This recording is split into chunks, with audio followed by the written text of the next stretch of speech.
বাঁকুড়ার অন্যতম পর্যটন কেন্দ্র মুকুটমণিপুরে এবার রোপওয়ে তৈরির পরিকল্পনা বাস্তবায়নের পথে আরও এক ধাপ এগোল প্রশাসন। গত মঙ্গলবার জেলা সফরে এসে মুখ্যমন্ত্রীর নির্দেশের পরই শুরু হল গুরুত্বপূর্ণ সমীক্ষার কাজ। বৃহস্পতিবার মুকুটমণিপুরে প্রস্তাবিত রোপওয়ে এলাকা সরেজমিনে পরিদর্শন করেন ভারতীয় রেল মন্ত্রকের অধীনস্থ সংস্থা rail India technical and economic service বা রাইটসের 3 সদস্যের বিশেষজ্ঞ দল। সঙ্গে ছিলেন খাতড়া মহকুমা প্রশাসনের আধিকারিকও। প্রাথমিক পরিকল্পনা অনুযায়ী মুকুটমণিপুরের পরেশনাথ থেকে বনপুকুরিয়া নৌকা ঘাট পর্যন্ত তৈরি হতে পারে এই রোপওয়ে।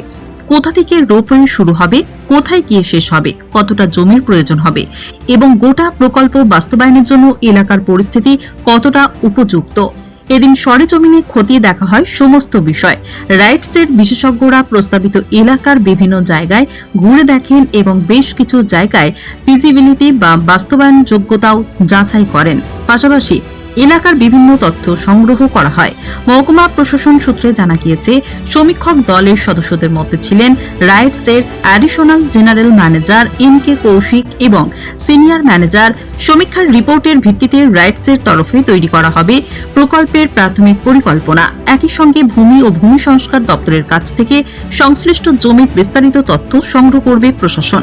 অর্থাৎ শুধু পরিকল্পনার স্তরে নয়, জমির অবস্থান থেকে শুরু করে প্রয়োজনীয় এলাকা, প্রকল্পের সম্ভাব্যতা সব দিক যাচাই করেই এগোতে চাইছে প্রশাসন। তাহলে কি খুব শীঘ্রই মুকুটমণিপুরের পর্যটনে যোগ হতে চলেছে নতুন আকর্ষণ রোপওয়ে? সেই উত্তর মিলবে সমীক্ষা ও পরবর্তী পরিকল্পনা চূড়ান্ত হওয়ার পরই।